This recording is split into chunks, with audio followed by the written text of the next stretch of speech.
আল্লাহ তাআলা বলেছেন ওয়া মিনান নাসি মান ইয়াকুলু আমান্না বিল্লাহ, কিছু মানুষ আছে যারা বলে আমরা ঈমানদার, আল্লাহর প্রতি ঈমান এনেছি, ওয়া বিল ইয়াউমিল আখির, এবং পরকালের প্রতিও বিশ্বাস স্থাপন করেছি, কিন্তু ওয়া মা হুম বিমুমিনিন, আল্লাহ বলেন তারা কখনো সত্যিকার ঈমানদার হতে পারে না।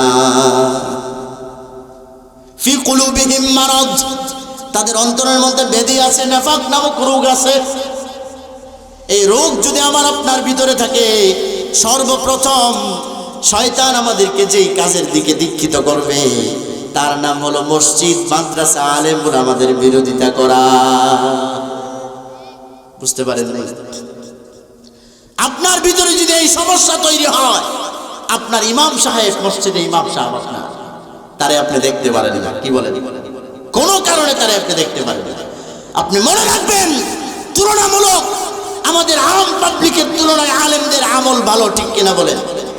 দুই একজন ঘটা করে অন্যরকম হতে পারে, শয়তানের ওয়াসওয়াসায় পড়ে, নফসের ধোঁকায় পড়ে হতে পারে, কিন্তু যখন কোরআনে কারীমের তেলাওয়াত শুরু করে দিবে, আলেম যখন গভীর রজনীতে আল্লাহর কাছে হাত তুলে কান্নাকাটি করে, নিঃসন্দেহে আল্লাহ তার গুনাহকে মাফ করে দেয়। আল্লাহ যদি আলেমকে মাফ করে, আমাদের হিংসা দরকার আছে? কিন্তু অনেক মুসল্লি সাহেবানদেরকে দেখবেন খামাখা ইমাম সাহেবের পিছনে লাগছে। এমন ঘটনাও শুনি আমরা মাঝে মধ্যে। ইমাম সাহেব যদি বাজারে একটা ভালো মাছ কিনে, সভাপতির গায়ের মধ্যে জ্বালা শুরু হয়ে যায়। ৫,০০০ টাকা বেতন পায়, এত বড় মাছ কিনে কেন? কি বলেন? আছে না নাই? আপনার যদি ইমামের প্রতি এত প্রহসন, এত হিংসা যদি আপনার থাকে, বুঝতে হবে এই ইমামের পিছনে আপনি যত নামাজের ইক্তেদা করেন, এক ওয়াক্ত নামাজ হবে না। হবে না? আপনি ইমামের পিছনে ইক্তেদা করলেন, অথচ তাকে আপনার ভালো লাগে না, আপনি কি নামাজের ভিতরে তাকে পছন্দ করবেন না গালি দেবেন? কথা বলেন। কিন্তু ইমাম কি জানে আপনার যে তারে ভালো লাগে না? ইমাম কি জানে? এজন্য খামাখা নামাজ নষ্ট করতে যায়েন না, শয়তানের খপ্পরে পড়িয়েন না, নিফাকের আগ্রাসনে নিজেকে ধ্বংস করিয়েন। নবী করিম সাল্লাল্লাহু আলাইহি ওয়াসাল্লাম মুনাফিকদের আলামত বলেছেন, আয়াতুল মুনাফিক সালাস, মুনাফিকের আলামত হলো ৩টা। মুফাসসিরিন কিরাম হাদিস এবং কোরআন থেকে 10টা আলামত বের করেছেন।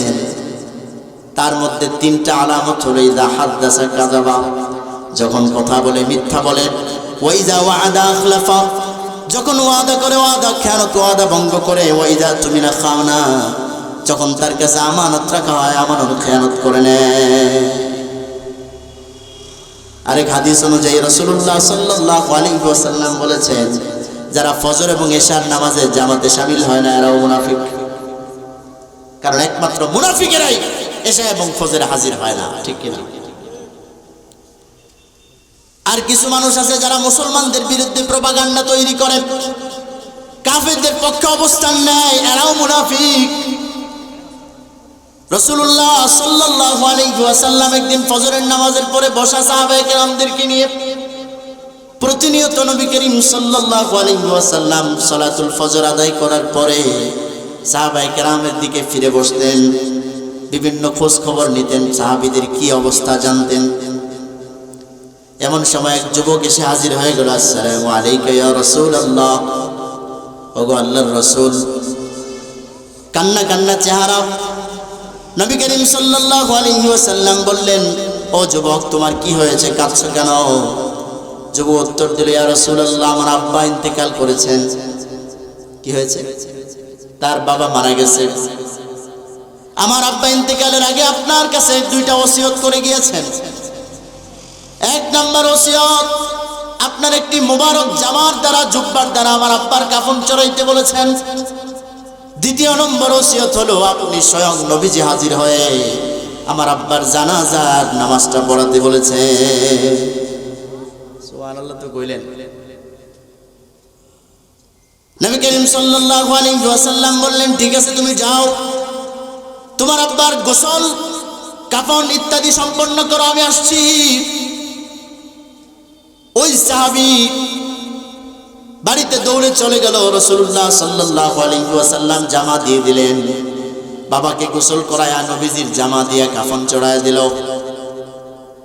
এবার নবী করিম সাল্লাল্লাহু আলাইহি ওয়াসাল্লাম যাবেন।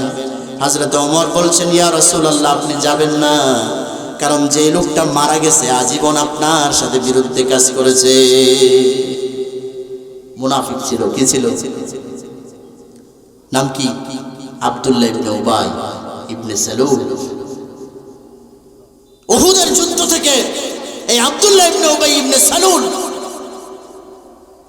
অসংখ্য সাহাবায়ে কেরামকে নিয়ে চলে গেছে যে যুদ্ধ করা লাগবে না, চলো আমরা চলে যাই।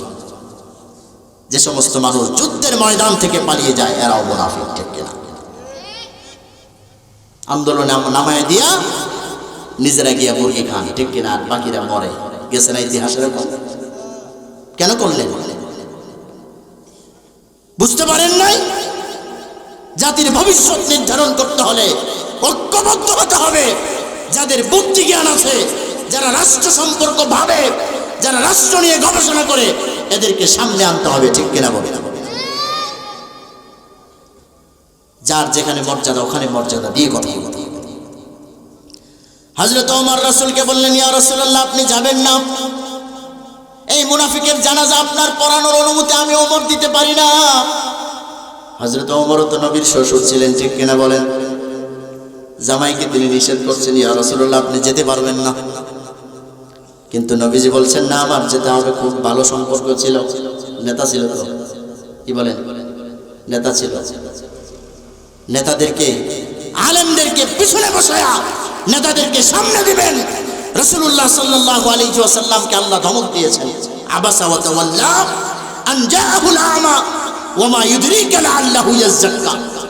সূরা আবাসা নাযিল করেছেন।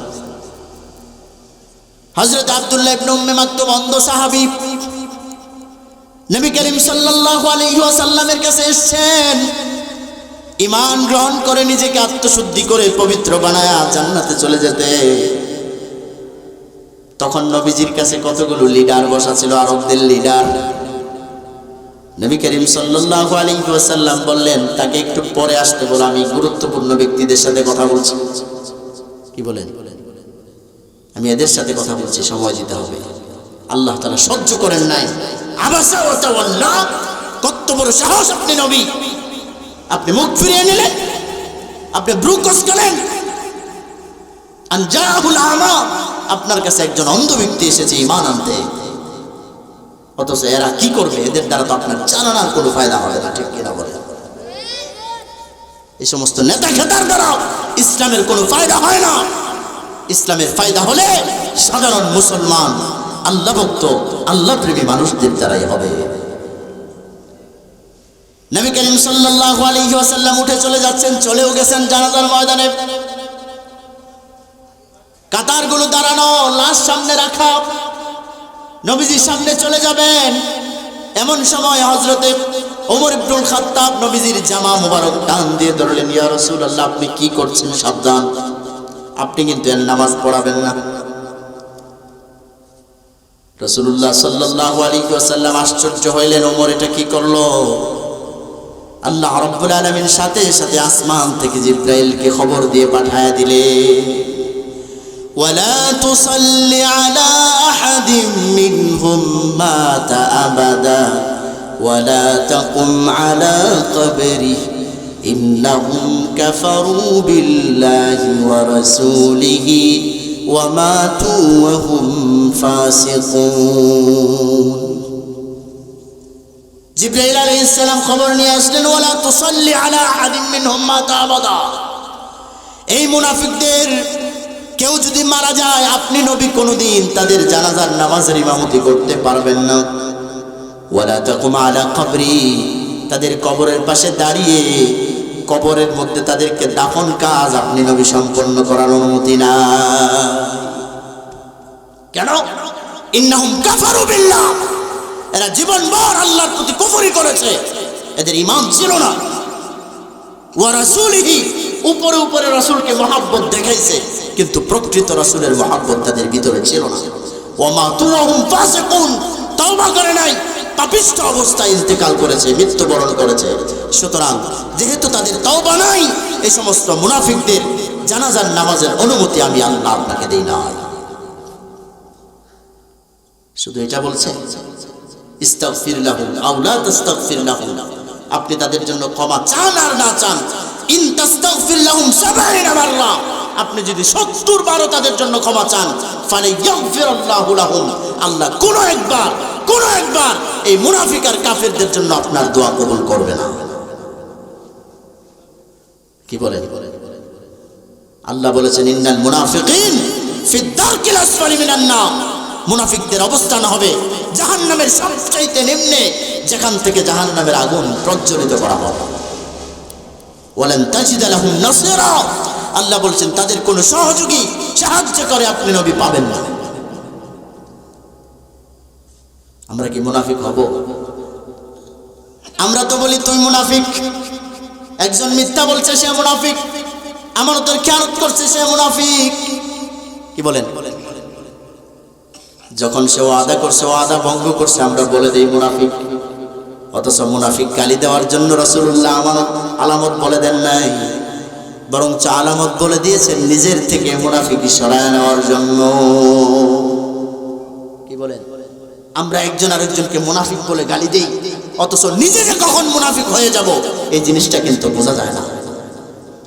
মুনাফিকি, নিফাক একটা ভেরি সেনসিটিভ একটা বিষয়, মারাত্মক স্পর্শকাতর। কখন যে আপনার ভিতরে শয়তান নেক্সট শুরুতে নেফাকি ঢুকায় দিবে বুঝতেই পারবেন না, বুঝাই যাবে না। হযরতে মুজাহিদ বলেছেন, বিখ্যাত তাবিঈ, আমি 10 জনের বেশি সাহাবায়ে কেরামের সাথে সাক্ষাৎ করেছি, প্রত্যেকেই ভয় করতেন, নিজের নফসের উপরে নেফাকের ভয় করতেন। মনোযোগ দিতেছেন?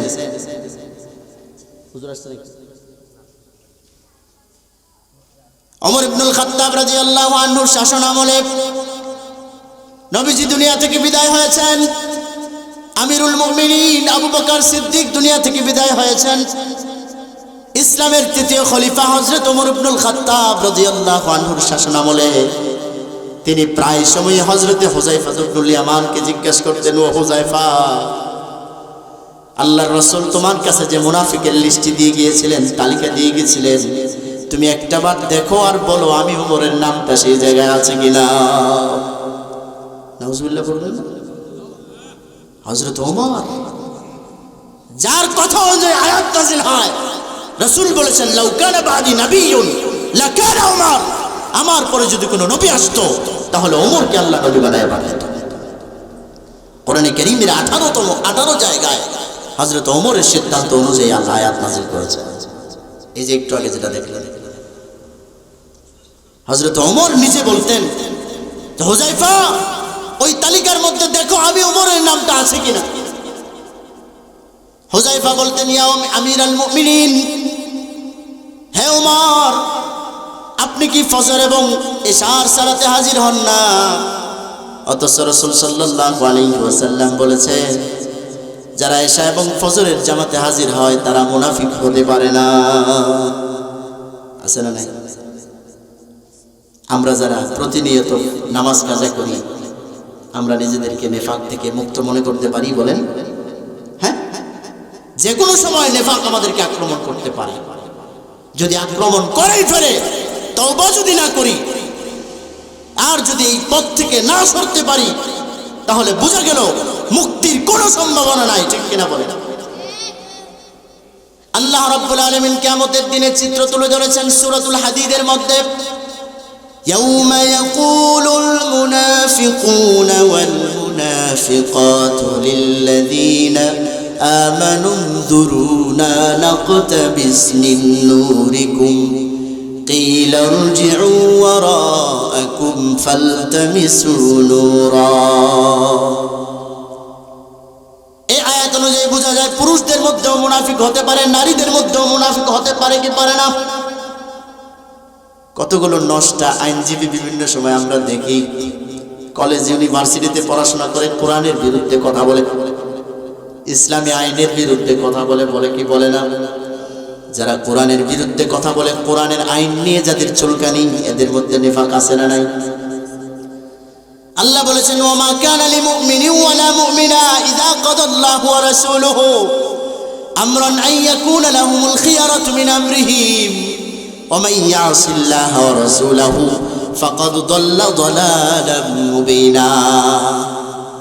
আল্লাহ এবং আল্লাহর রাসূল যখন কোনো বিষয়ে সিদ্ধান্ত দেয়, কোনো মুমিন নর নারীর জন্য অধিকার নাই তাকে পরিবর্তন করার, তার মধ্যে ইখতিয়ার সাব্যস্ত করার। আয়াতটি নাজিল হয়েছে, দুইজন মানুষের মধ্যে ঝগড়া ছিল একটা চাদর নিয়ে, কি নিয়ে। শানে নুজুল বলছে একজন ছিল মুসলিম আর একজন ছিল ইহুদি। যখন দুইজনের মধ্যে চাদর নিয়ে ঝগড়া, সে বলে এটা আমার চাদর, সে বলে এটা আমার চাদর। এবার দুইজনই রাসূলুল্লাহর সামনে হাজির হয়ে গেল। যে ব্যক্তি মুসলমান সে মনে করলো নবী আমাদের মুসলমানদের নবী আমার পক্ষে সাক্ষী দিবে, আমার পক্ষেই তিনি সিদ্ধান্ত দেবেন। অথচ প্রকৃতপক্ষে চাদরটা ছিল ইহুদির চাদর। কার? দুইজন যখন হাজির হলো, হাবিব সাল্লাল্লাহু আলাইহি ওয়াসাল্লাম ইহুদির পক্ষে সাক্ষ্য দিয়ে দিলেন, সিদ্ধান্ত দিয়ে দিলেন ইহুদি এটা তুমি নিয়ে নাও। কিন্তু এই মুসলমানের ভালো লাগলো না। সে মনে করলো আমার বন্ধু হযরত ওমরের কাছে চলে যাই, হযরত ওমর মনে হয় আমার পক্ষে সিদ্ধান্ত দিয়ে দিবেন। এবার হযরত ওমর রাদিয়াল্লাহু আনহুর বাড়ির সামনে দুইজন হাজির হলো।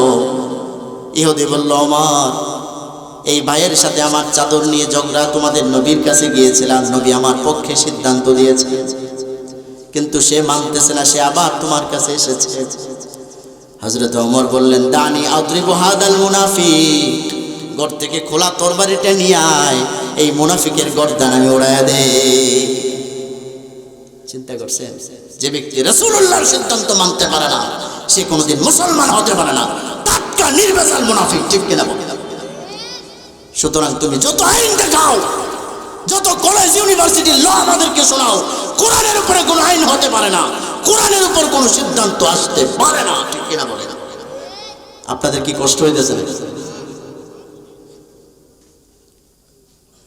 আল্লাহ রাব্বুল আলামিন কিয়ামতের ময়দানে চিত্র তৈরি করবেন। ইয়াউমা ইয়াকুলুল মুনাফিকুনা ওয়াল মুনাফিকাত, যখন মুনাফিক নর নারীরা বলতে থাকবে লিল্লাযিনা আমানু, ঈমানদারদেরকে বলতে থাকবে। কেন বলতে থাকবে? কারণ ঈমানদারদের তাদের সাথে সম্পর্ক ছিল কি ছিল না।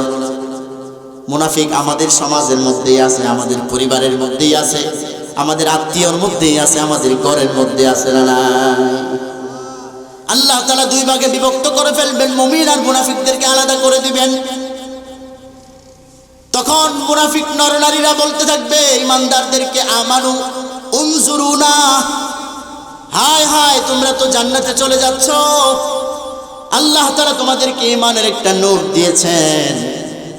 সূরাতুত তাহরীমের মধ্যে আল্লাহ ইরশাদ করেছেন মুমিনদেরকে আল্লাহ তাআলা ঈমানের একটা এমন একটা নূর দিবেন। আসা রাব্বুকুম আন ইয়াগফিরা লাকুম ওয়া ইউদখিলাকুম জান্নাতিন তাজরি মিন তাহতিহাল আনহার ইয়াওমা লা ইউখজিল্লাহুন নাবিয়্যা ওয়াল্লাযীনা আমানু মা'আহ। কিয়ামত দিবসে আল্লাহ তার নবীকে অসম্মানিত করবেন না, তার সাথে যারা ঈমানদার মুসলমান হবে তাদেরকে অসম্মানিত করবেন না। আল্লাহ তাআলা তাদেরকে এমন একটা নূর দিবেন, মুফাসসিরিন কেরাম লিখেছেন তাদের ঈমানের নূরটাকে আল্লাহ রাব্বুল আলামিন এমন ভাবে পরিপূর্ণ করে দিবেন, ঈমানের নূরটা চতুর্দিকে ছড়াইতে থাকবে, ছোটাছুটি করতে থাকবে। ওই মুমিন বান্দা বান্দিরা ঈমানের নূরটাকে হাত দিয়ে ধরতে চাইবে, নূরটাকে আমি হাতে নিয়ে নেই, কারণ বিভীষিকাময় অন্ধকার, ঠিক কিনা বলেন? আল্লাহ রাব্বুল আলামিন হুকুম দিবেন, মুমিনরা বলতে থাকবে আমানু, ইয়াকুলুনা রব্বানা, হে আমাদের রব, আতমিম লানা নূরানা, আমাদের নূরকে আপনি পরিপূর্ণ করে দেন, ওয়াগফির লানা, আমাদেরকে মাফ করে দেন, ইন্নাকা আলা কুল্লি শাইইন কাদির। আল্লাহ তাআলা তাদের এই দোয়াকে কবুল করে নিয়ে তাদের এই চতুর্দিকে ছুটে থাকা নূরটাকে আল্লাহ তাআলা তাদের ডান হাতের নখের মধ্যে দিয়ে দিবে। যখন নখের মধ্যে দিয়ে দিবেন তখন টর্চ লাইটের মতো তারা এভাবে টিপ মারতে থাকবে, আর ওই নূরের আলো দ্বারা, ওই ফোকাস দ্বারা সরাসরি জান্নাতের গেটকে দেখা যাবে। মুমিনেরা দলে দলে জান্নাতের গেটে পৌঁছে যাবে। আর মুনাফিকরা দেখতে থাকবে পুলসিরাত পার হয়ে তারা তো জান্নাতে চলে যাচ্ছে। মুনাফিকরা বলতে থাকবে উনজুরুনা, একটু সুযোগ আমাদেরকে দাও, নাকতাবিস মিন নূরিকুম, আমরা তোমাদের নূর থেকে একটু আলো গ্রহণ করি। কিলা ইরজিউ ওয়ারাআকুম, তাদেরকে বলা হবে পিছনের দিকে যাও, ফালতামিসু নূরা, সেখানে নূর তালাশ করো। আসলে পিছনের দিকে কোনো নূর আছে নাকি? ফাতুরিবা বাইনাহুম বিসুরিল লাহু বাব, তখন তাদের দুই দলের মধ্যে একটা প্রাচীর তৈরি করে দেওয়া হবে, যেই প্রাচীরের মধ্যে দরজা থাকবে, জানালা থাকবে। এই পাশ থেকে জান্নাত আর ওই পাশ থেকে জাহান্নাম দেখা যাবে।